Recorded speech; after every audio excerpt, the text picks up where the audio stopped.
हम लोग इतिहास पढ़ रहे हैं। इतिहास का हमारा ये पार्ट 3 वीडियो है। पार्ट 1 पार्ट 2 वीडियो अपलोड कर चुके हैं। हम लोग शुरू से पूरा हिस्ट्री कंप्लीट कर रहे हैं, इंडियन हिस्ट्री को। तो आज हम देखेंगे वैष्णव धर्म यानी भागवत धर्म। इसके पहले हम लोग जैन धर्म, बौद्ध धर्म देख चुके हैं। तो आज हम देखेंगे वैष्णव धर्म। तो चलिए स्टार्ट करते हैं। वैष्णव धर्म का केंद्र बिंदु भगवत या विष्णु की पूजा है। महाभारत में विष्णु ही कृष्ण वासुदेव कहलाए। कृष्ण वृषणी कबीले से संबंधित थे। भागवत संप्रदाय के प्रमुख तत्व हैं भक्ति एवं अहिंसा। भक्ति का अर्थ है प्रेममय निष्ठा। निवेदन एवं अहिंसा का अर्थ है किसी जीव का वध न करना। वैष्णव संप्रदाय ने अवतारवाद का उपदेश दिया और इतिहास को विष्णु के 10 अवतारों के चक्र के रूप में प्रतिपादित किया। विष्णु के 10 अवतार हैं मत्स्य, कूर्म, वाराह, नृसिंह, वामन, परशुराम, राम, कृष्ण, बलराम, बुद्ध एवं कल्कि। कृष्ण का उल्लेख सर्वप्रथम छांदोग्य उपनिषद में मिलता है। यह धर्म परम उदार था, इसलिए इसने विदेशियों को भी अपनी ओर खींच लिया। वैष्णव धर्म का सर्वाधिक विकास गुप्त काल में हुआ। अब देखते हैं हम शैव धर्म को देखते हैं। शैव धर्म के लोग भगवान शिव की उपासना करते हैं। मत्स्य पुराण में लिंग पूजा का पहला स्पष्ट वर्णन मिलता है। इस धर्म के विकास की प्रक्रिया में कुछ संप्रदायों पशुपत, कापालिक, कलामुख, लिंगायत आदि का विकास हुआ। इसका वर्णन वामन पुराण में मिलता है।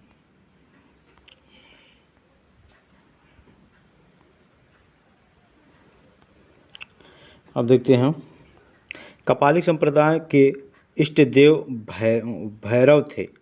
कालामुख संप्रदाय के लोग को महाव्रत कहा जाता था। लिंगायत को जंगम या वीरशैव संप्रदाय भी कहा जाता है। इस संप्रदाय के प्रवर्तक अल्लभ प्रभु और इनके शिष्य वासव थे। पाशुपत संप्रदाय के संस्थापक लकुलिश थे। अथर्ववेद में शिव को सर्व, भव, पशुपत तथा भूपत कहा गया है। नयनतारा संतों ने दक्षिण भारत में शैव धर्म का प्रचार प्रसार किया। नाथ संप्रदाय, इसकी स्थापना मत्स्येंद्र नाथ ने की थी। नाथ संप्रदाय की इसके प्रमुख प्रचारक बाबा गोरखनाथ थे। अब हम देखते हैं अपना 16 महाजनपद। यहीं से हमारा हिस्ट्री प्रारंभ होता है। तो देखते हैं अपना 16 महाजनपद। 6वीं शताब्दी ईसा पूर्व में दूसरी नागरिक क्रांति हुई, जिसमें 16 महाजनपद का उदय हुआ, जिसमें मगध आगे चलकर साम्राज्य बना, यानी मगध का ही विस्तार पूरे राज्य में फैल गया। अंगुत्तर निकाय जो बौद्ध साहित्य ग्रंथ है, अंगुत्तर निकाय एवं भगवती सूत्र, ये जैन साहित्य है। इसमें 16 महाजनपद की जानकारी मिलती है। काशी वर्तमान वाराणसी एवं उसका समीपवर्ती क्षेत्र काशी महाजनपद कहलाता था। इसकी राजधानी वाराणसी थी, जो वरुणा एवं 80 नदियों के बीच में था। अंग इसके अंतर्गत भागलपुर एवं मुंगेर बिहार क्षेत्र आते थे। इसकी राजधानी चंपा थी एवं शासक ब्रह्मदत्त था। बाद में बिंबिसार ने अंग को मगध में मिला लिया। तीसरा देखेंगे हम कौशल। इसके अंतर्गत फैजाबाद उत्तर प्रदेश का क्षेत्र आता है। इसकी राजधानी श्रावस्ती थी। सरयू नदी इसे 2 भागों में बांटते थे। उत्तरी कौशल राजधानी श्रावस्ती एवं दक्षिणी कौशल राजधानी कुशावती सहित महेत। प्रसन्नजीत यहाँ का प्रसिद्ध शासक था। कौशल का वक्त देख लेते हैं। आधुनिक इलाहाबाद एवं कौशाम्बी जिला के अंतर्गत इस जिला इसके अंतर्गत आता था। इसकी राजधानी कौशाम्बी थी। वत्स का अवंती महाजनपद में वत्स को अपने साम्राज्य में मिला लिया। अवंती महाजनपद ने वत्स को अपने साम्राज्य में मिला लिया। पांचवा मगध है। यह वर्तमान पटना व आसपास के मगध यह वर्तमान पटना एवं आसपास के जिलों में अवस्थित था। इसकी राजधानी ग्रीवरिज या राजगृह थी। यहाँ पर सर्वप्रथम हर्यक वंश का शासन था। सर्वप्रथम अगर शासन की बात करें कौन सी वंश का था तो हर्यक वंश प्राचीन भारत में। अगला देखते हैं वज्ज देखते हैं। यह 8 राज्यों का संघ था। यह एक गणतंत्र महाजनपद था। इसका एक प्रमुख संघ लिच्छवी था जिसकी राजधानी वैशाली थी। 7वां मल्ल है। मल्ल भी एक गणतंत्र महाजनपद था जो आधुनिक गोरखपुर देवरिया जिलों में अवस्थित था। कुशीनगर कुशावती यहाँ की राजधानी थी। मत्स्य देखते हैं। इसका विस्तार आधुनिक राजस्थान के कुछ क्षेत्रों में था। इसकी राजधानी विराटनगर थी। मत्स्य की कुरु 9 नंबर। यह वर्तमान हरियाणा, दिल्ली व मेरठ में अवस्थित था। इसकी राजधानी इंद्रप्रस्थ थी। दिल्ली का प्राचीन नाम योगिनीपुर था। 10वां देखते हैं चेद। इसमें वर्तमान बुंदेलखंड का क्षेत्र शामिल था और शक्तिमती इसकी राजधानी थी। अस्मक यह दक्षिण भारत में अवस्थित एकमात्र महाजनपद था। इसकी राजधानी पोतना या पोटली थी। सुरसेन यह वर्तमान उत्तर प्रदेश में अवस्थित था। मथुरा इसकी राजधानी थी। मेगास्थनीज ने इंडिका में सुरसेन का वर्णन किया है। 13 अवंती। इसमें वर्तमान मध्य प्रदेश व आसपास का क्षेत्र मालवा शामिल था। इसकी 2 राजधानियाँ थी। उत्तरी अवंती की राजधानी उज्जैन तथा दक्षिणी भाग की महिष्मती। मगध शासन शिशुनाग ने इसे मगध में मिला लिया। मगध शासक का जब शिशुनाग हुआ उसने इसे मगध में मिला लिया अवंती को। 14 पांचाल के अंतर्गत रुहेलखंड के बरेली, बदायूं एवं फर्रुखाबाद शामिल था। इसकी भी 2 राजधानियाँ थीं। पहला जो था उत्तरी भाग की राजधानी अहिच्छत्र जो बरेली में है। दक्षिण पंचाल की राजधानी काम्पिल्य। 15 हमारा है गांधार। आधुनिक पाकिस्तान का रावलपिंडी एवं पेशावर गांधार के अंतर्गत आते थे। इसकी राजधानी तक्षशिला थी। पाणिनि व्याकरणाचार्य जो थे महर्षि पाणिनि जो अष्टाध्याय लिखे हैं यहीं के निवासी थे गांधार के। कंबोज यह उत्तरापथ में अवस्थित था जिसमें राजूड़ी एवं हजारा आते थे। इसकी राजधानी हाटक या राजपुर थी। यह घोड़ों के लिए प्रसिद्ध था। अब हम देखते हैं मगध के बारे में हम देखते हैं। 6ठी शताब्दी ईसा पूर्व के आगे के भारत का राजनीतिक इतिहास महाजनपदों के बीच प्रभुत्व स्थापित करने के लिए संघर्ष का इतिहास है। देख लेते हैं फिर से। मगध साम्राज्य 6ठी शताब्दी ईस्वी पूर्व के आगे के भारत का राजनीतिक इतिहास महाजनपदों के बीच प्रभुत्व स्थापित करने के लिए संघर्ष का इतिहास है। मगध राज्य सबसे शक्तिशाली बन गया और साम्राज्य स्थापित करने में सफल हुआ। अथर्ववेद में मगध का सर्वप्रथम उल्लेख मिलता है। महाकाव्यों के अनुसार बृहद्रथ ने मगध राज्य की स्थापना की थी। पूछा जाए मगध राज्य की स्थापना किसने की तो बृहद्रथ। वह वसु का पुत्र एवं जरासंघ का पिता था। बृहद्रथ। मगध देखते हैं। शिशुनाग वंश पहला जो है मगध में हर्यक वंश आया जो बिंबिसार अजातशत्रु उदयन हुए। दूसरा वंश शिशुनाग वंश आया मगध पर राज किया जो शिशुनाग वंश की स्थापना की। शिशुनाग ने। कालाशोक आया। फिर नंद वंश आया जिसकी स्थापना महापद्म नंद ने की। फिर घनानंद आया। तो इस तरह आए। तो पहला जो था वो हर्यक वंश था। तो हम देखते हैं मगध में हर्यक वंश। बिंबिसार था यहाँ का शासक यानी राजा था। 544 से 492 ईसा पूर्व। यह हर्यक वंश का संस्थापक था तथा महात्मा बुद्ध का मित्र एवं संरक्षक था बिंबिसार। इसी के शासनकाल में महात्मा बुद्ध हुए थे और उनका मृत्यु 483 ईस्वी पूर्व में हुआ है। तो राजगृह गिरिव्रज यानी जो राजधानी थी उसकी राजधानी थी। बिंबिसार को श्रेणिक सेना रखने वाला भी कहा जाता था। उसने विजय एवं विश्वस्तता की नीति शुरू की।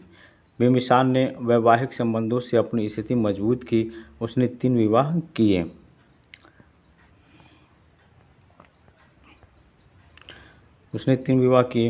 यहाँ पर देखते हैं। प्रथम पत्नी महाकोशला देवी कौशल राजा की पुत्री एवं प्रसेनजीत की बहन थी। इस विवाह से काशी दहेज में उसे मिल गया। दूसरी पत्नी लिच्छवी गणराज्य के शासक चीटक की पुत्री चेलन्ना थी जिसने अजातशत्रु को जन्म दिया। तो इससे भी उसका कुछ साम्राज्य विस्तार हो गया। तीसरी रानी मद्र कुल की राजकुमारी क्षेमा थी। इन विवाहों के फलस्वरूप मगध पश्चिम एवं उत्तर की ओर फैला। बिंबिसार ने अंग के शासक ब्रह्मदत्त की हत्या करके उसे मगध में मिला लिया। बिंबिसार ने अंग के शासक ब्रह्मदत्त की हत्या करके उसे मगध में मिला लिया। बिंबिसार ने अवंती नरेश चंड प्रद्योत से युद्ध किया किंतु अंत में दोनों दोस्त बन गए। जब प्रद्योत को पीलिया रोग हुआ तो बिंबिसार ने अपने राजवैद्य जीवक को उज्जैन भेजा। अब आगे देखते हैं बिंबिसार का पुत्र अजातशत्रु।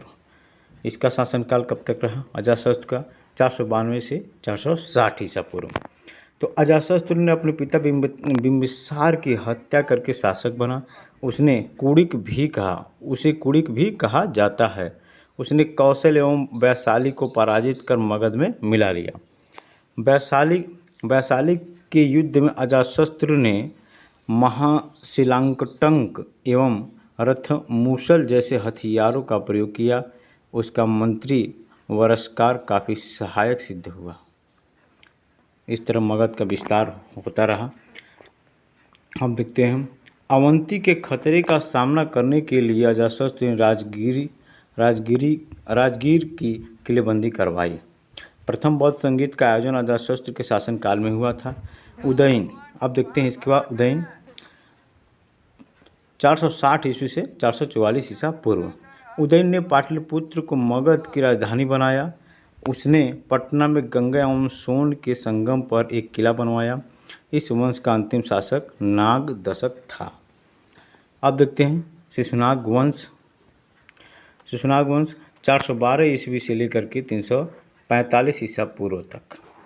शिशुनाग वंश 412 से 394। शिशुनाग इसका मतलब संस्थापक जो था 412 से लेकर 394 ईस्वी तक शासक था। तो शिशुनाग जो नागदशक का आमत्य था ने नागदशक को अपदस्थ करके शिशुनाग वंश की स्थापना की। उसने वैशाली को मगध की राजधानी बनाया। शिशुनाग ने अवंती को मगध साम्राज्य में मिला लिया। अब उसके बाद शिशुनाग वंश में ही एक आता है कालाशोक। ये है 394 से 366 ईस्वी पूर्व। इसने पाटलिपुत्र को पुनः मगध की राजधानी बनाया। द्वितीय बौद्ध संगीत कालाशोक के काल में आयोजित हुई थी। नंदीवर्धन इस वंश का अंतिम शासक था।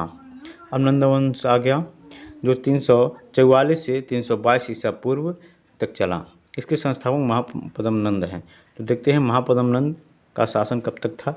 344 से 334 ईसा पूर्व। यह नंद वंश का संस्थापक था। इसने कलिंग को मगध में मिलाया।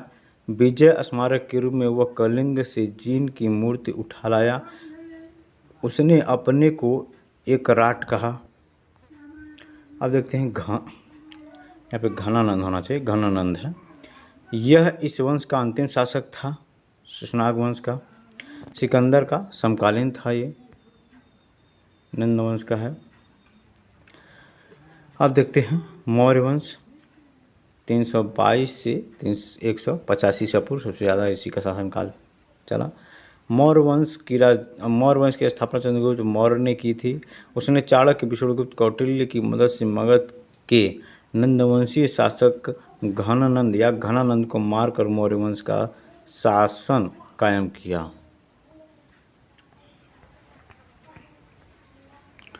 चाणक्य ने चंद्रगुप्त मौर्य के साथ मिलकर घनानंद को पराजित किया और मौर्य वंश की स्थापना की।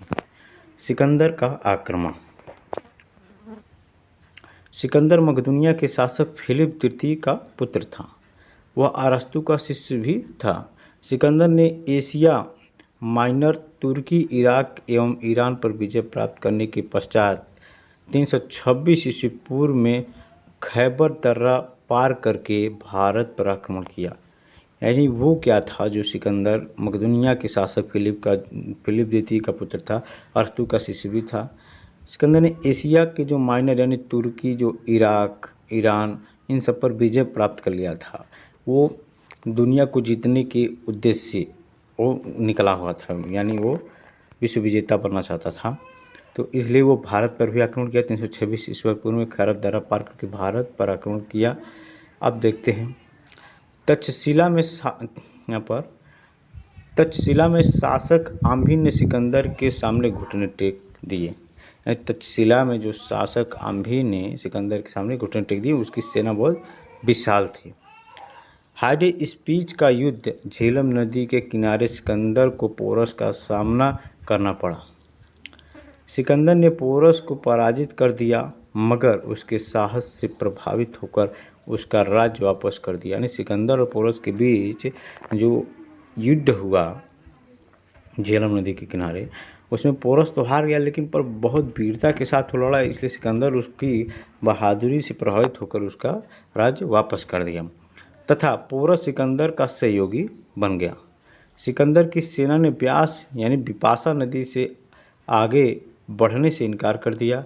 वह भारत में लगभग 19 महीने यानी 326 ईस्वी या 325 ईस्वी पूर्व रहा।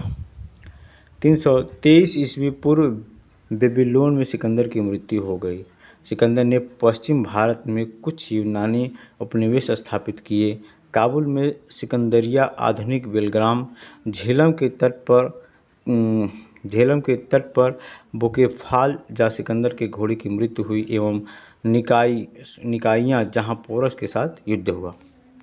अब देखते हैं एरियन यूनानी इतिहासकार हैं। निर्याकस सिकंदर का जल सेनापति। सेल्यूकस सिकंदर का सेनापति है। Seleucus Nicator. सिकंदर ने निर्याकस का मतलब सिकंदर का जल सेनापति। सिकंदर ने निर्याकस के नेतृत्व में सिंधु नदी के मुहाने से फरात नदी के मुहाने तक समुद्र तट का पता लगाने के लिए भेजा था। अब हम आगे देखते हैं मौर्य वंश साम्राज्य। अब यहाँ से शुरू होता है मौर्य वंश साम्राज्य 322 ईसा पूर्व से 150 ईसा पूर्व। मौर्य राजवंश की स्थापना चंद्रगुप्त मौर्य ने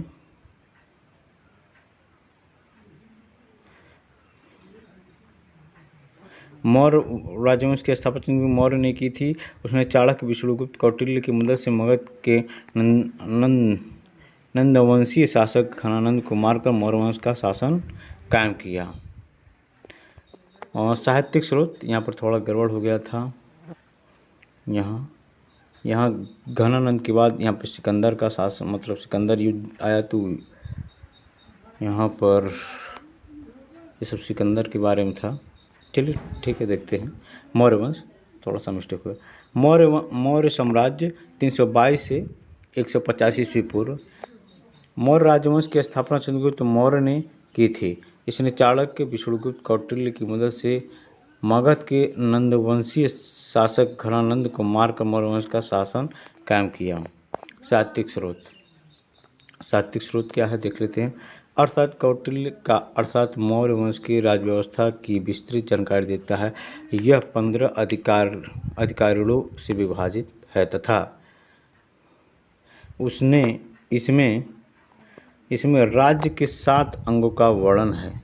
स्वामी यानी राजा, आमत यानी मंत्री, मित्र यानी मित्र, सेना, कोष, दुर्ग एवं जनपद।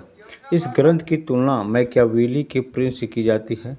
अर्थशास्त्र मुख्यतः सूत्र के गद्य रूप संस्कृत में है। मुद्रा राक्षस देखते हैं। मुद्रा राक्षस से भी मौर्य वंश के बारे में जानकारी मिलती है। तो मुद्रा राक्षस विशाखा दत्त कृत्य विशाखा दत्त द्वारा लिखित है। मुद्रा राक्षस नंद वंश के पतन तथा मौर्य वंश के उत्थान के बारे में जानकारी देती है। इंडिका मेगास्थनीज की इंडिका मौर्य काल के शासन, समाज और अर्थव्यवस्था पर प्रकाश डालता है। जस्टिन यूनानी लेखक जस्टिन के अनुसार चंद्रगुप्त ने पूरे भारत पर विजय प्राप्त की। दीपवंश एवं महावंश सिंहनी साहित्य के अनुसार अशोक ने बौद्ध धर्म का प्रचार प्रसार श्रीलंका में किया था। जूनागढ़ अभिलेख रुद्र दामन के जूनागढ़ अभिलेख संस्कृत में चंद्रगुप्त के नाम का उल्लेख किया गया है। इसमें मौर्य काल में निर्मित सुदर्शन झील की जानकारी मिलती है। इस झील का निर्माण चंद्रगुप्त मौर्य के शासनकाल में पुष्यगुप्त वैश्य ने गुजरात के सौराष्ट्र प्रांत में सिंचाई व्यवस्था के लिए करवाया था। अशोक के अभिलेख देखते हैं। चंद्रगुप्त मौर्य के शासनकाल में अशोक आता है। अशोक के इतिहास की जानकारी उसके अभिलेखों से मिलती है। अशोक पहला भारतीय शासक था जो अभिलेखों द्वारा अपनी प्रजा को संधि संबोधित करता था, सीधे संबोधित करता था, संधि सीधे संबोधित करता था।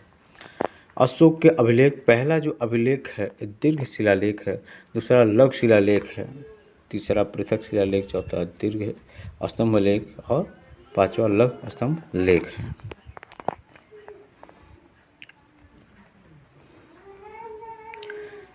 अब देखते हैं अशोक के अभिलेख ब्राह्मी, खरोष्ठी, अरामयिक एवं ग्रीक लिपियों में मिलते हैं। ब्राह्मी लिपि बाएं से दाएं तथा खरोष्ठी दाएं से बाएं लिखी जाती थी। अशोक के सर्वाधिक अभिलेख प्राकृतिक भाषा में मिले, यानी वहाँ की जो सामान्य बोलचाल की भाषा थी प्राकृतिक थी। अब देखते हैं अशोक के अभिलेख में उत्कीर्ण ब्राह्मी लिपि को सर्वप्रथम जेम्स प्रिंसेप ने 1837 में पढ़ा। ये पूछा जाता है कि अशोक के शिलालेख को सर्वप्रथम किसने पढ़ा, तो जेम्स प्रिंसेप ने 1837 में पढ़ा। भाब्रू अभिलेख में अशोक ने स्वयं को सम्राट कहा है। अशोक के शिलालेख एवं उनके विषय देख लेते हैं। अशोक के शिलालेख और उनके विषय। पहला शिलालेख पशुवध निषेध, यानी पशु की हत्या न करना।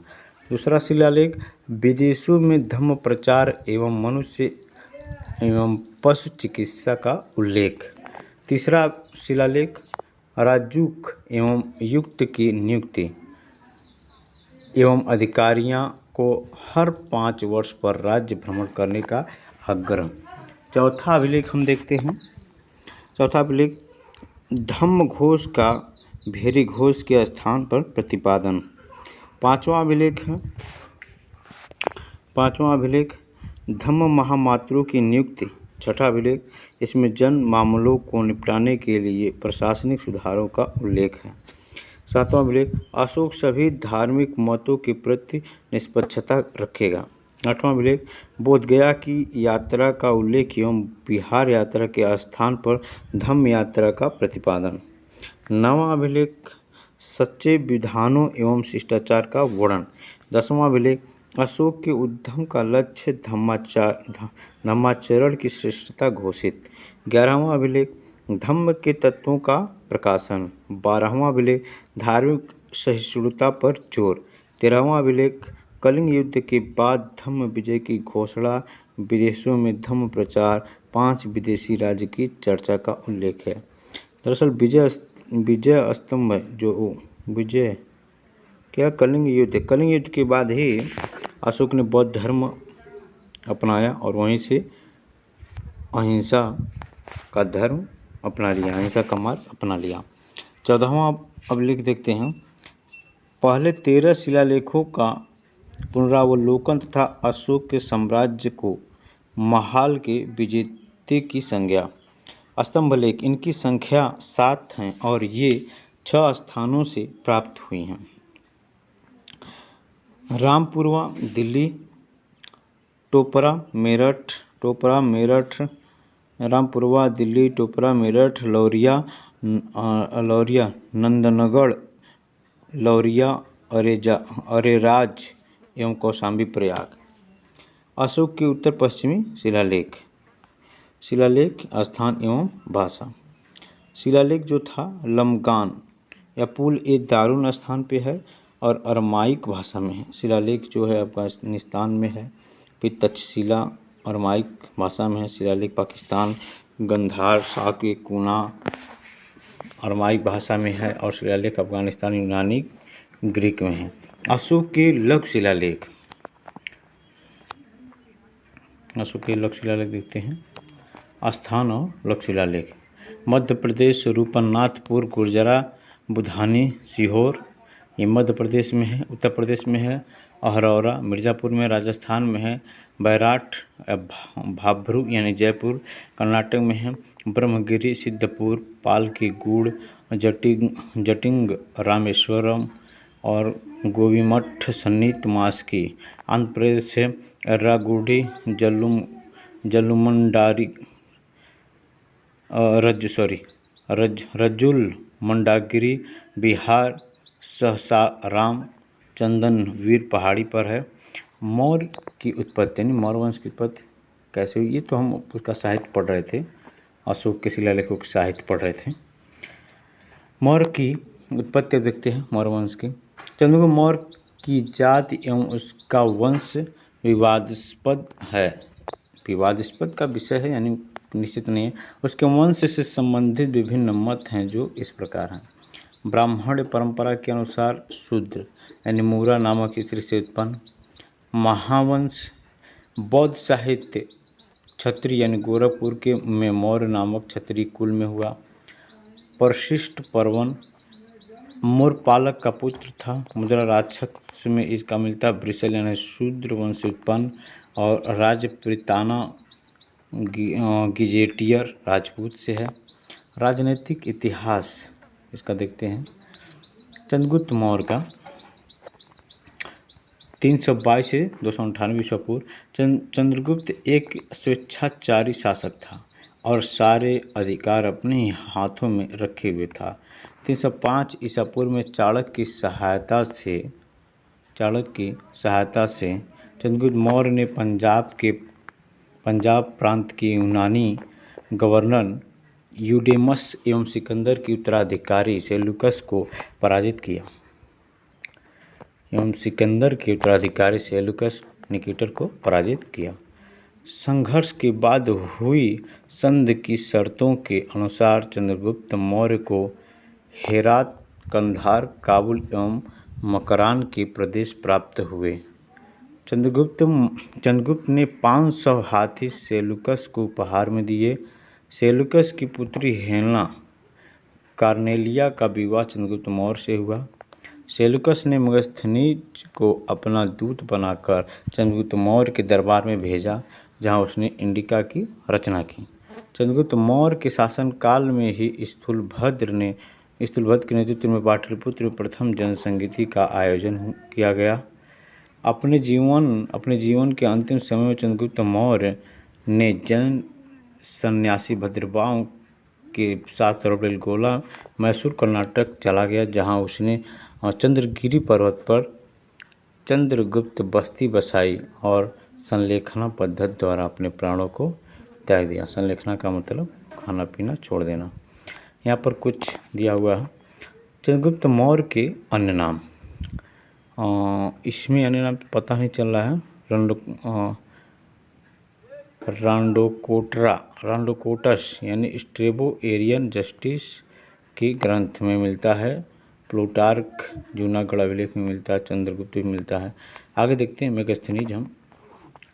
मेगास्थनीज। सेल्यूकस निकेटर का दूत मेगास्थनीज 7 वर्षों तक चंद्रगुप्त के दरबार में रहा। उसकी कृति इंडिका अप्राप्य है, लेकिन उसके उद्धरणों को यूनानी लेखक एरियन, डायोडोरस, स्ट्रेबो आदि ने अपने लेखों में उद्धृत किया है। उसके पाटलिपुत्र को पोलिम्ब्रोथा कहा। उसने पाटलिपुत्र को पोलिम्ब्रोथा कहा। मेगास्थनीज के अनुसार भारतीय समाज 7 वर्गों में विभाजित था: कृषक, शिकारी, मंत्री, दार्शनिक, निरीक्षक, व्यापारी एवं योद्धा। उसके अनुसार भारतीय शिव डायोनिसियस एवं कृष्ण हेराक्लीज की पूजा करते थे। आगे देखते हैं। पाटलिपुत्र का शासन 6 समितियों, प्रत्येक में 5 सदस्य द्वारा संचालित होता था। मेगास्थनीज ने कौटिल्य का वर्णन किया। चाणक्य, कौटिल्य, विष्णुगुप्त। चाणक्य के बचपन का नाम विष्णुगुप्त था। इनके पिता चड़क थे। चाणक्य को भारत का मैकियावेली भी कहा जाता है। चाणक्य ने अर्थशास्त्र की रचना की। अर्थशास्त्र, जो 15 अभिकरणों खंडों में विभाजित है, के अनुसार राज्य के 7 अंग बताए गए हैं: स्वामी, आमत्य, मित्र, सेना, कोष, दुर्ग एवं जनपद। ये 7 जो हैं आमत्य हैं, 7 अंग बताए गए हैं। डॉक्टर श्याम शास्त्री ने सर्वप्रथम 1909 में इसे प्रकाशित करवाया। पुराणों में चंद्रगुप्त को श्रेष्ठ ब्राह्मण द्विजर्षभ कहा गया है। कौटिल्य के अनुसार राजा धर्म प्रवर्तक अर्थात सामाजिक व्यवस्था का संचालक होता था। कौटिल्य ने युद्ध के मामले में नैतिकता को गौण माना है। अब देखते हैं हम बिंदुसार। बिंदुसार 298 ईस्वी पूर्व से 273 ईस्वी पूर्व। चंद्रगुप्त मौर्य की मृत्यु के बाद उसका पुत्र बिंदुसार गद्दी पर बैठा। बिंदुसार का अन्य नाम है भद्रसार, वायुपुराण में मिलता है। अमित्रोचेटस यूनानी लेखक में मिलता है। सिंहसेन जैन ग्रंथ में मिलता है और मिलता है अलिस्ट्रोकेट्स स्ट्रोबो में, और बिंदुपाल चीनी विवरण में मिलता है। तो देखते हैं बिंदुसार। तो बिंदुसार 298 से 273 ईस्वी पूर्व। चंद्रगुप्त मौर्य की मृत्यु के बाद उसका पुत्र बिंदुसार गद्दी पर बैठा। बिंदुसार अमित्रघात, उसका दूसरा नाम अमित्रघात के नाम से जाना जाता था। अमित्रघात के नाम से भी प्रसिद्ध है, जिसका अर्थ है शत्रुओं का नाश करने वाला। बिंदुसार का अमित्रघात का दूसरा नाम। वह आजीवक संप्रदाय का अनुयायी था। दिव्यावदान के अनुसार बिंदुसार के शासनकाल में तक्षशिला में 2 विद्रोह हुए, जिसे शांत करने के लिए उसने अशोक व सुमी को भेजा।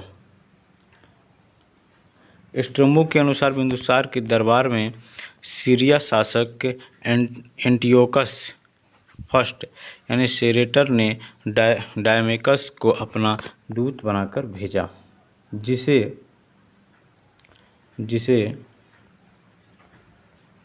मेगास्थनीज का उत्तराधिकारी माना जाता है।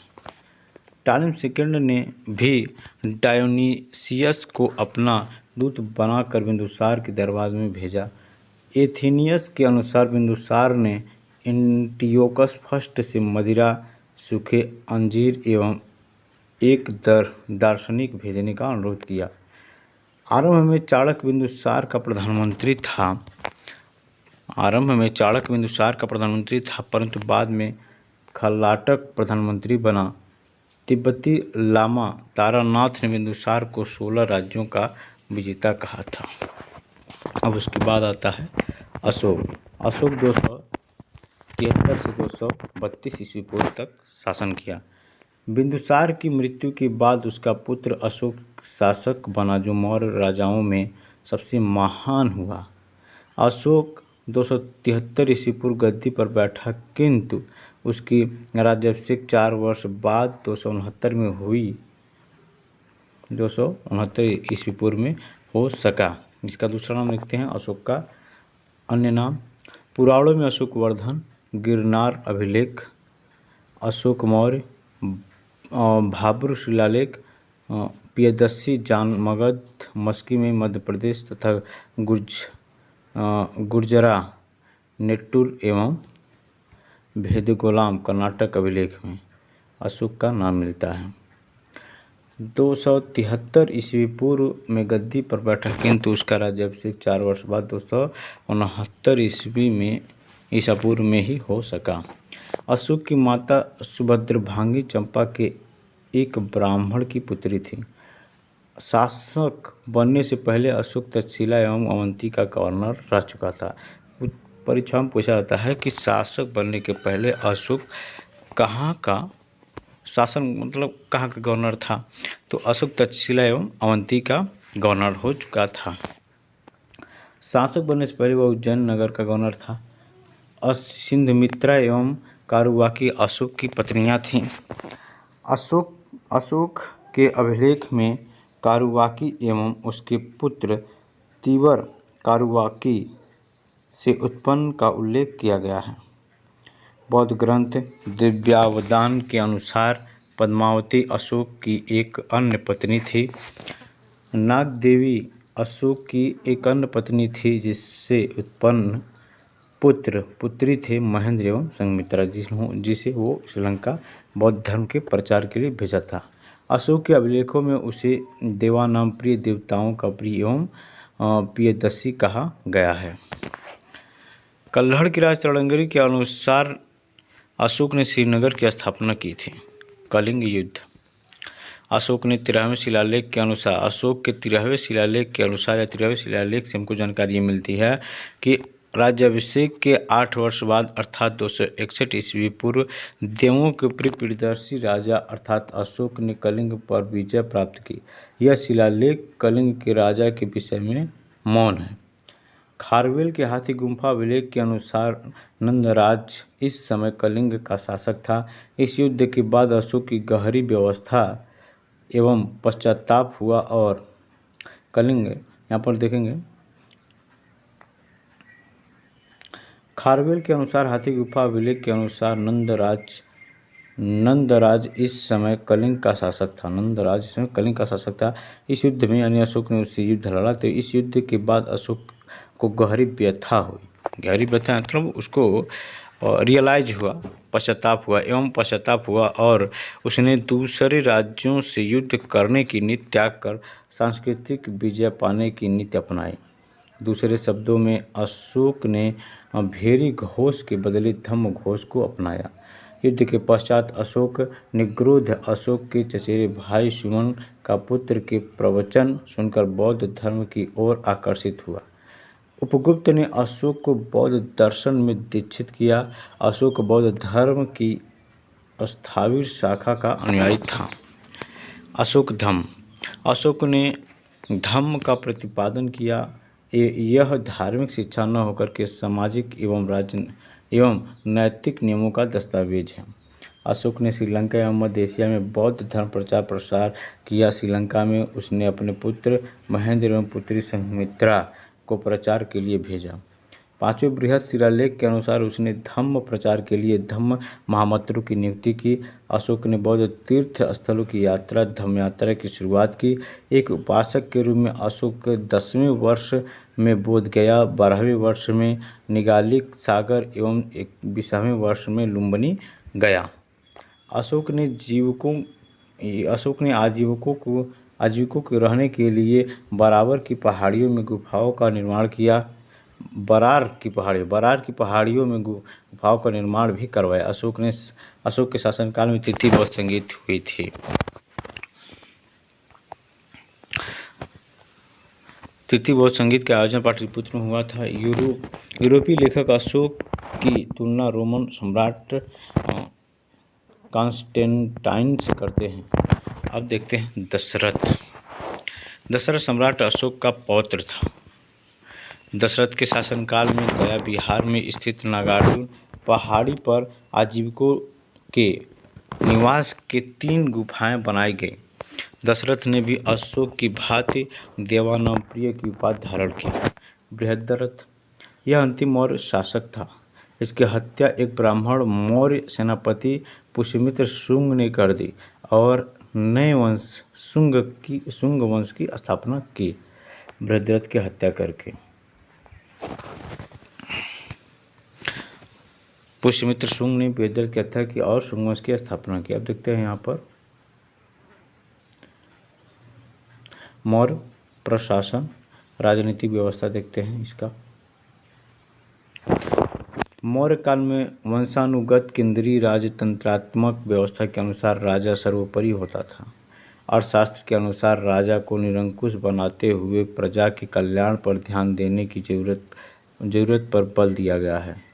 अर्थशास्त्र में सप्तांग सिद्धांत के अनुसार राजा, अमात्य, जनपद, दुर्ग, कोष, सेना एवं मित्र शामिल थे।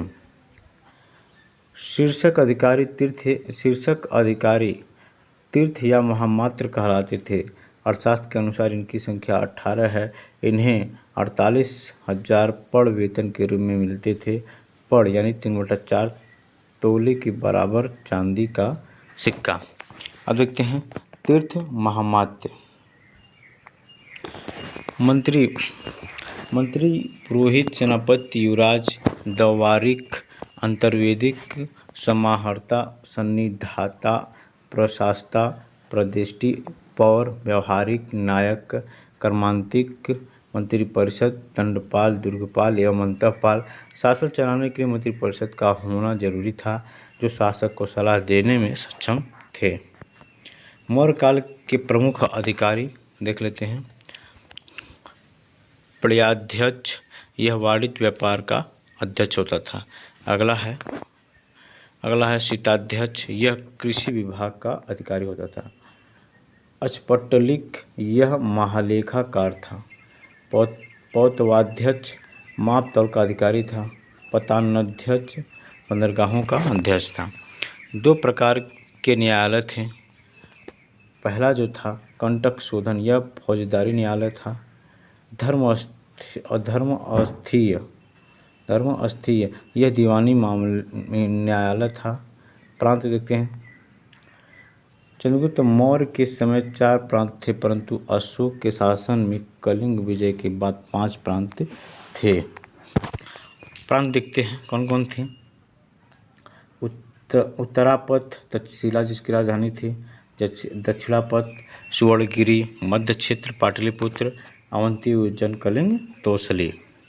अशोक के प्रमुख अधिकारी और कार्य उनके हैं। समाहर्ता कर निर्धारण का सर्वोच्च अधिकारी होता था। सन्निधाता राजकीय कोषागार और भंडागार का संरक्षक होता था। व्यवहारिक दीवानी न्यायालय का न्यायाधीश व्यवहारिक कहलाता था।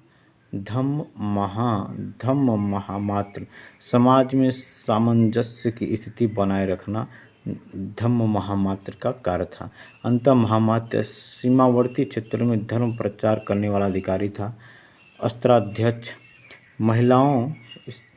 महिलाओं के नैतिक आचरण को देखने वाला अधिकारी।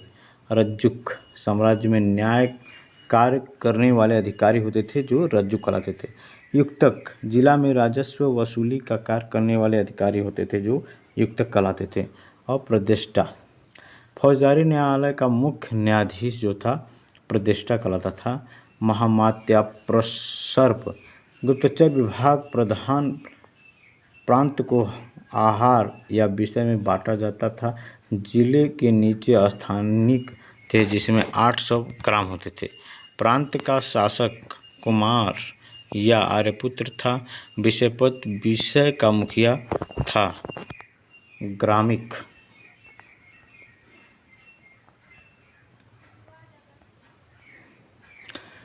ग्राम का प्रधान था तथा गोप यानी 10 ग्रामों का शासन संभालता था।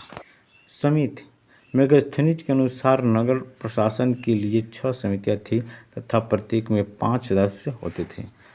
प्रथम समिति विदेशियों की देखरेख की कार्य करती थी। द्वितीय समिति जन्म मरण की देखरेख और तृतीय समिति उद्योग एवं शिल्पकार का निरीक्षण। चतुर्थ समिति वाणिज्य एवं व्यापार का निरीक्षण। पंचम समिति निर्मित वस्तुओं के विक्रय का निरीक्षण। षष्ठम समिति बिक्री कर वसूलने का कार्य करती थी। अब देखते हैं सेना जो थी, सैनिकों को नगद वेतन मिलता था तथा इनकी संख्या कृषकों के बाद सबसे अधिक थी, तभी तो उसका राज्य बहुत ज़्यादा विस्तार किया। मौर्यों के पास एक शक्तिशाली नौसेना भी थी। यूनानी लेखक प्लिनी के अनुसार चंद्रगुप्त की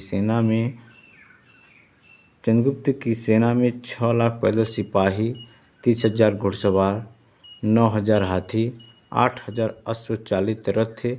मेगास्थनीज के अनुसार सैनिक प्रशासन के लिए 30 अधिकारियों की एक परिषद थी। 30 अधिकारियों की एक परिषद थी जो 5-5 सदस्यों की 6 समितियों में विभक्त थी। सेना की 6 समितियाँ। पहली समिति जो थी, प्रथम जल सेना से, द्वितीय यातायात एवं रसद की व्यवस्था, तृतीय पैदल सेना की व्यवस्था, चतुर्थ अश्व सेना की देखरेख, पंचम गज सेना की देखरेख, गज में साथ ही सिस्टम जो है रथ सेना की व्यवस्था। अब गुप्तचर व्यवस्था देख लेते हैं। महामात्य प्रसर्प यह गुप्तचर विभाग का प्रधान था। गूढ़ पुरुष, अर्थशास्त्र में गुप्तचर को गूढ़ पुरुष कहा जाता था। संस्था, एक जगह स्थिर होकर गुप्तचरी करने वाले को संस्था कहा जाता था। अब देखते हैं संचरा, घूम घूम कर गुप्तचरी करने वाले संचरा कहा जाता था। सामाजिक जीवन देख लेते हैं। मौर्य काल में वर्ण व्यवस्था सुदृढ़ हो चुकी थी। इसका आधार जन्म था। दासों को कृषि के कार्य में लगाया जाता था। अर्थशास्त्र के अनुसार ब्राह्मणों को सबसे अधिक सम्मान प्राप्त था। कौटिल्य के अनुसार 5 वर्ण संकर जातियां थीं जो अनुलोम एवं प्रतिलोम विवाह के फलस्वरूप उत्पन्न हुए थे। वर्ण संकर जातियों को शूद्र के समान माना जाता था। वर्ण संकर जातियों को शूद्र के समान माना जाता था।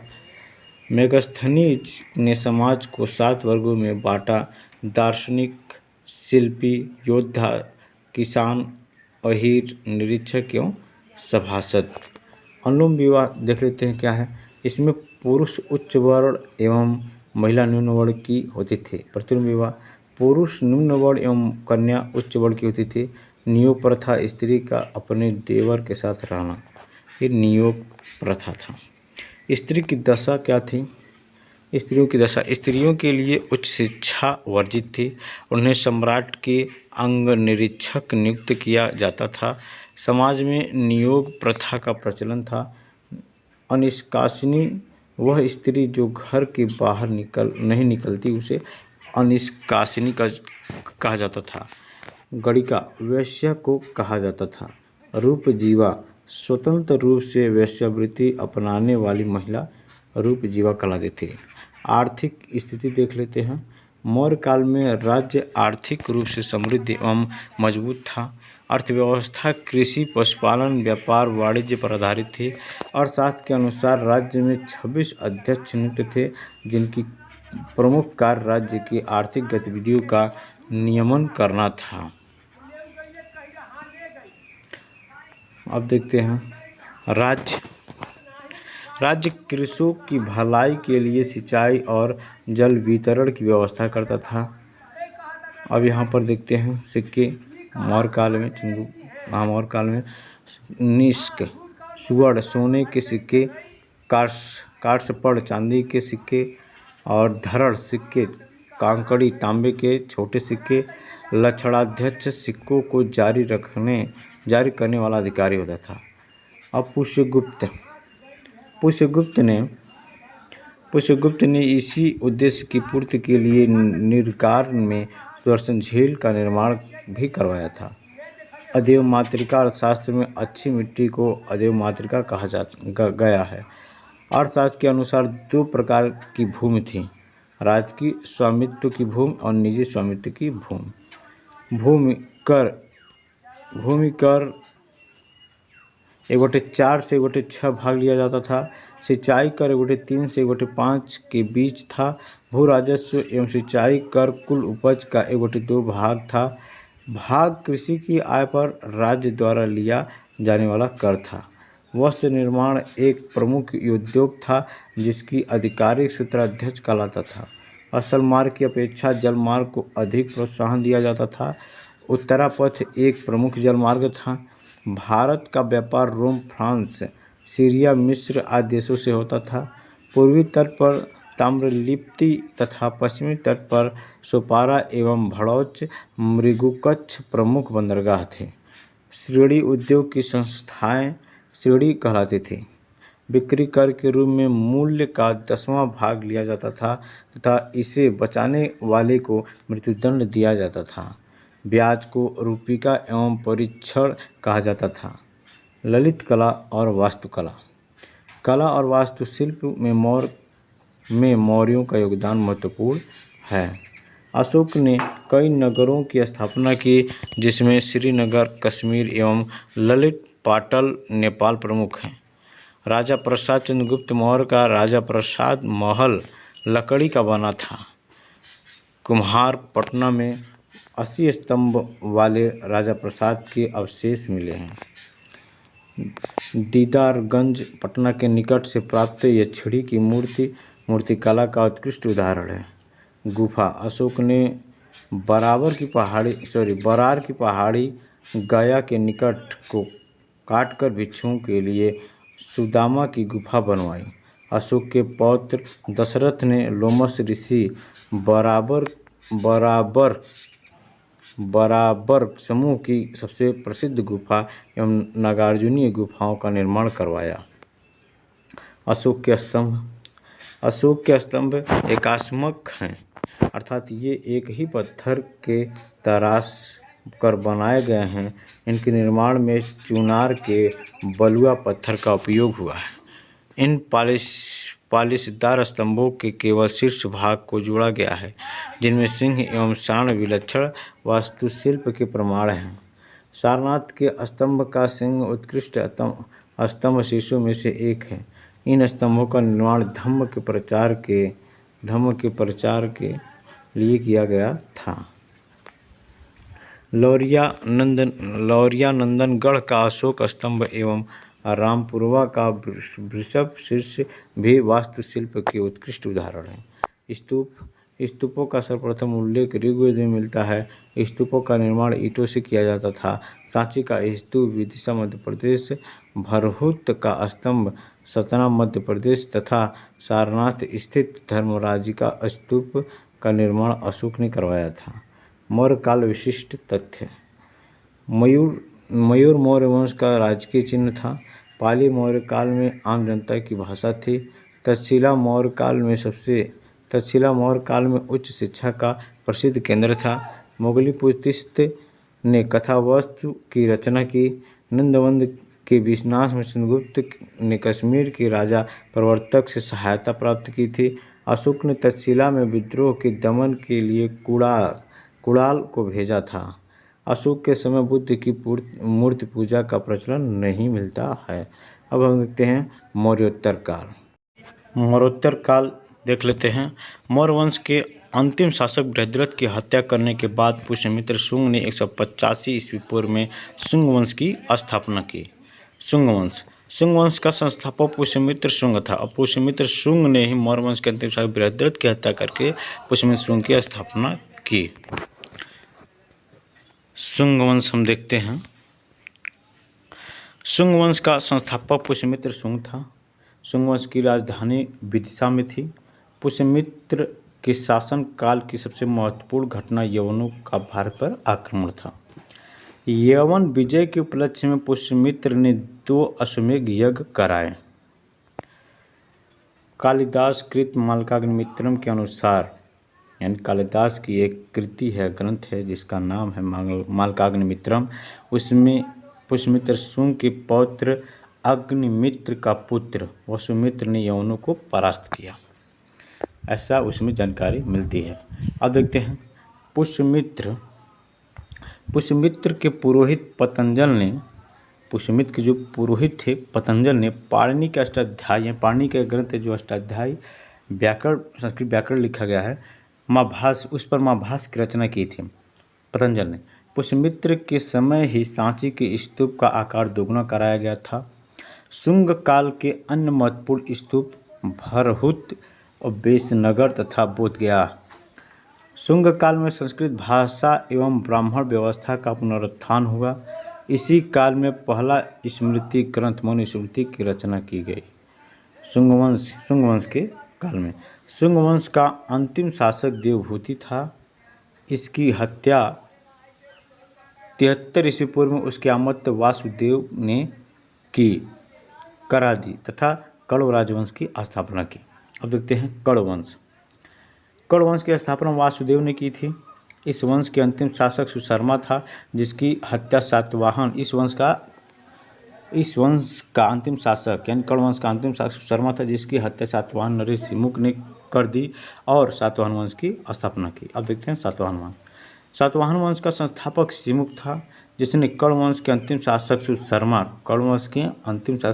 की हत्या कर इस वंश की स्थापना की थी, यानी सातवाहन वंश की स्थापना की थी। इसकी राजधानी गोदावरी के तट पर प्रतिष्ठान औरंगाबाद महाराष्ट्र थी। प्रमुख शासक इसके देख लेते हैं। सातवाहन वंश की प्रमुख शासक सातकर्णी था। सातकर्णी प्रथम 27 ईस्वी पूर्व से 17 ईसा पूर्व तक। सातकर्णी यह इस वंश का एक महान शासक था। सातकर्णी जिसने 2 अश्वमेध यज्ञ तथा 1 राजस्व यज्ञ संपन्न कराए। इसने चांदी के सिक्कों पर अश्व की आकृति अंकित कराई। चांदी के सिक्कों पर सातकर्णी प्रथम ने दक्षिणा पथ का स्वामी की उपाधि धारण की। नाना घाट शिलालेख में सातकर्णी प्रथम की उपलब्धियों का वर्णन विस्तार से किया गया है। अब देखते हैं हाल प्रथम 20 ईस्वी से 24 ईस्वी। हाल सातवाहन वंश का 17वां शासक था। इसने प्राकृत ग्रंथ गथा सप्तशती गथा हासतसई की रचना की। इसमें 700 श्लोक हैं। हाल शासक के दरबार में ही गूढ़ाढ्य निवास करते थे, जिन्होंने बृहत कथा कोश की रचना की थी। गौतमीपुत्र सातकर्णी प्रथम 106 ईस्वी से 130 ईस्वी तक शासन किया। सातवाहन वंश की पुनरुत्थान गौतमीपुत्र सातकर्णी के समय हुआ। उसने छहरात वंश का नाश किया, क्योंकि उसका शत्रु नहपान इसी वंश का था। उसने शकों से मालवा एवं काठियावाड़ भी छीन लिया।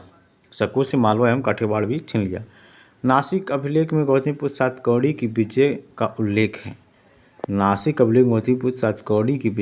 उल्लेख है। अब देखते हैं यज्ञश्री सातकर्णी प्रथम 165 ईस्वी से 194 ईस्वी में। यह सातवाहन वंश का अंतिम शक्तिशाली शासक था। यज्ञश्री जिसके सिक्कों पर मछली शंख का जहाज अंकित था। सातकर्णी ने ही चांदी के सिक्के चला, उस पर अश्व की आकृति थी। सातवाहन वंश का अंतिम शासक पुलवामी चतुर्थ था। विविध तथ्य देख लेते हैं इसका। सातवाहनों की राजकीय भाषा प्राकृत थी, जो ब्राह्मी लिपि में थी। सातवाहन चांदी व तांबे के सिक्कों का प्रयोग होता था। सातवाहन काल में चांदी व तांबे के सिक्कों का प्रयोग होता था, जिसे कारसापड़ कहा जाता था। सातवाहनों ने आर्थिक लेन देन के लिए शीशे के सिक्कों का भी प्रयोग किया था। आर्थिक लेन देन के लिए सातवाहन शासकों ने ही सर्वप्रथम ब्राह्मणों को भूमिदान जागीर देने की प्रथा शुरू की थी। सातवाहनों में मातृसत्तात्मक समाज व्यवस्था थी। प्रमुख वास्तुकला काले का चैत्य, भोर घाट, पूना, अजंता एवं एलोरा की गुफाओं का निर्माण, अमरावती एवं नागार्जुन कोंड के स्तूपों का निर्माण है। अब देखते हैं हम मध्य एशिया से भारत का संपर्क। इम्पोर्टेंट चैप्टर है मध्य एशिया से भारत का संपर्क। पश्चिमोत्तर भारत में मौर्य के स्थान पर मध्य एशिया से आए कई राजवंशों ने अपनी सत्ता कायम की। पश्चिम उत्तर भारत में मौर्यों के स्थान पर मध्य एशिया से आए कई राजवंशों ने अपनी सत्ता कायम की। इस काल में भारतीय क्षेत्रों पर यूनानी, शक, पहलव तथा कुषाणों का हमला हुआ। हिंद यूनानी। भारत में आक्रमण करने वाले हिंद यूनानियों ने इंडो ग्रीक या बैक्ट्रियाई यूनानी कहलाते थे। भारत पर आक्रमण करने वाला प्रथम यूनानी डेमेट्रियस प्रथम था। भारत पर आक्रमण करने वाला प्रथम यूनानी डेमेट्रियस प्रथम था, जो कि बैक्ट्रिया का शासक था। इसने पश्चिमोत्तर भारत यानी सिंध, अफगानिस्तान एवं पंजाब विशाल क्षेत्र पर कब्जा कर लिया था। मान लीजिए अगर आपका ये इंडिया का अगर मैप है, तो ये जो भारत पर आक्रमण का यूनानी मैट्रिक पश्चिमी उत्तर यानी ये जो पश्चिमी उत्तर जो इलाका है इधर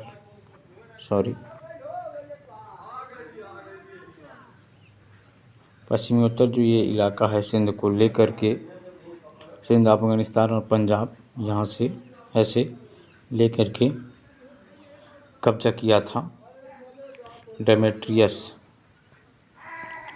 डेमेट्रियस का उत्तराधिकारी मिनाद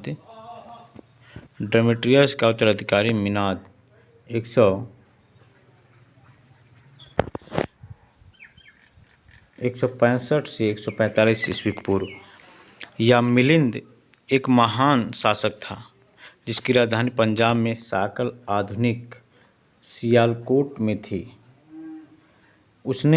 उसे नागसेन ने बौद्ध धर्म की दीक्षा दी।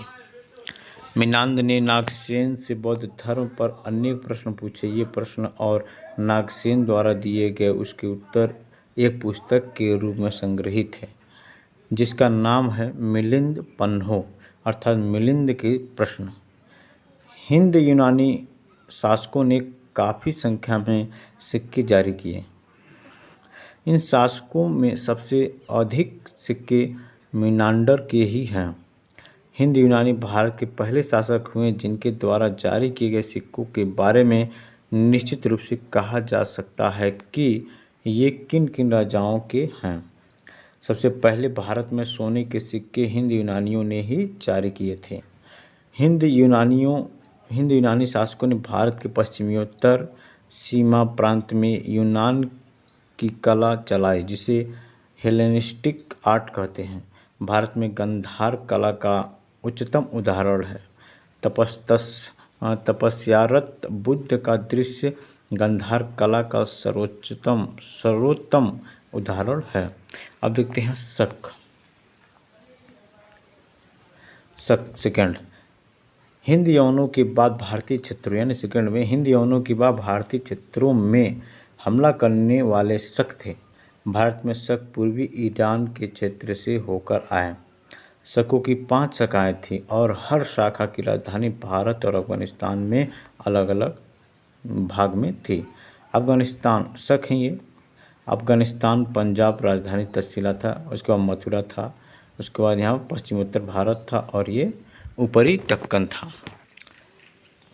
57 और 78 ईस्वी पूर्व में उज्जैन के राजा ने शकों को युद्ध में पराजित कर उन्हें बाहर खदेड़ दिया और विक्रमादित्य की उपाधि धारण की। उज्जैन के राजा शकों को युद्ध में पराजित करके उन्हें बाहर खदेड़ दिया और विक्रमादित्य की उपाधि धारण की। विक्रम संवत नामक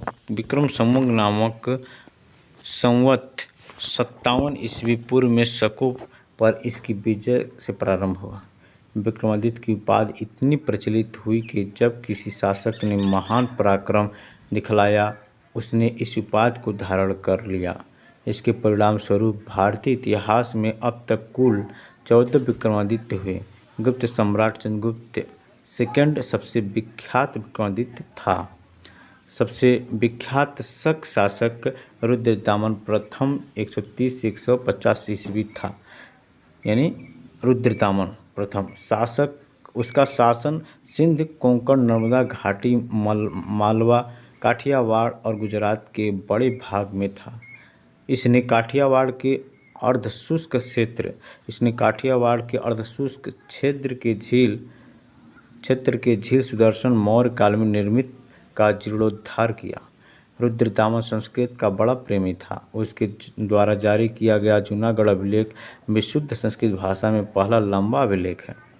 छत्रप शक नरेशों के भारतीय प्रदेशों के शासक छत्रप कहे जाते थे। पहलव या पार्थियाई देखते हैं। पश्चिमोत्तर भारत में शकों के बाद यानी तीसरा जो पहलवों का आधिपत्य हुआ। इनका मूल वासस्थान ईरान था। ये ईरान से आए थे भारत पर आक्रमण करने। वहाँ से वे भारत आए। सबसे प्रसिद्ध अर्थापाई राजा हुआ गोंडोफर्निस। इसी के शासनकाल में संत टॉमस ईसाई धर्म का प्रचार करने के लिए भारत आया था। इसके शासनकाल का एक अभिलेख तख्ते बही पेशावर से प्राप्त हुआ। अब उसके बाद चौथे पाते हैं कुषाण को देखते हैं। पार्थियाइयों के बाद कुषाण आए जो यूची और तोखारी भी कहलाते थे। यूची नामक एक कबीला था जो 5 कुलों में बट गया था। कुषाण इन्हीं में एक कुल के थे। कुजुल कड़फिसेस यह भारत में कुषाण वंश का संस्थापक हैं। आगे देखते हैं। इसने तांबे के सिक्के जारी किए। अब विम कड़फिसेस देखते हैं। इसने भारी मात्रा में स्वर्ण सिक्के जारी किए जिनकी शुद्धता गुप्तकालीन स्वर्ण सिक्कों से उत्कृष्ट थी। इसके द्वारा जारी किए गए सिक्कों पर शिव, नदी और त्रिशूल की आकृतियाँ बनी हैं विम कड़फिसेस के, जिससे यह अनुमान लगाया जा सकता है कि यह शैव था यानी शिव का उपासक था। उसके बाद देखते हैं कनिष्क।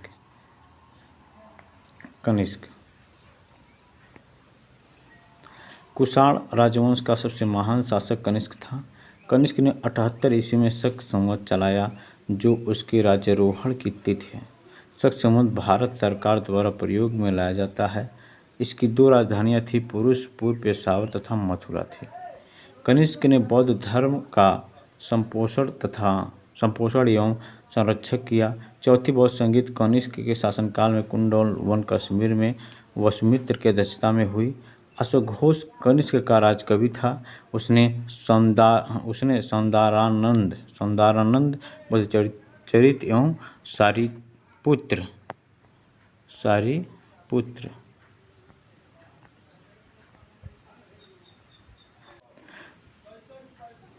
प्रकरण की रचना की।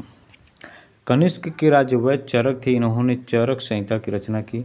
कनिष्क के शासनकाल में भारत का व्यापारिक संबंध मध्य एशिया एवं पश्चिमी विश्व के साथ बना। कनिष्क के अभिलेख में उसे देवपुत्र साहिसानुसाही कहा गया है। कनिष्क के शासनकाल में कला की दो स्वतंत्र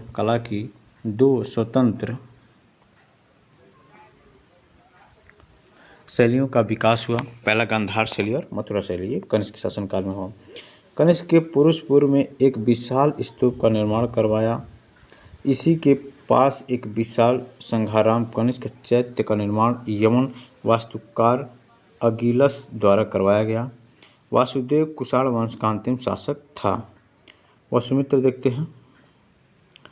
वसुमित्र महाविभास शास्त्र इसकी प्रसिद्ध रचना है, जिसे बौद्ध धर्म विश्वकोश भी कहा जाता है। नागार्जुन, इनकी तुलना मार्टिन लूथर से की गई है। इन्हें सापेक्षता के सिद्धांत का प्रतिपादन किया गया था, इसीलिए इन्हें भारत का आइंस्टीन भी कहा जाता है। नागार्जुन को इनकी प्रसिद्ध कृति माध्यमिक सूत्र है। आज के लिए बस इतना ही रहेगा। मिलते हैं फिर नेक्स्ट वीडियो में। यदि आपको वीडियो पसंद आया हो तो लाइक, सब्सक्राइब और शेयर जरूर करें, कमेंट भी करें। तो हम अगली वीडियो में पढ़ेंगे गुप्त साम्राज्य। तो फिर मिलते हैं नेक्स्ट वीडियो में। वीडियो देखने के लिए धन्यवाद।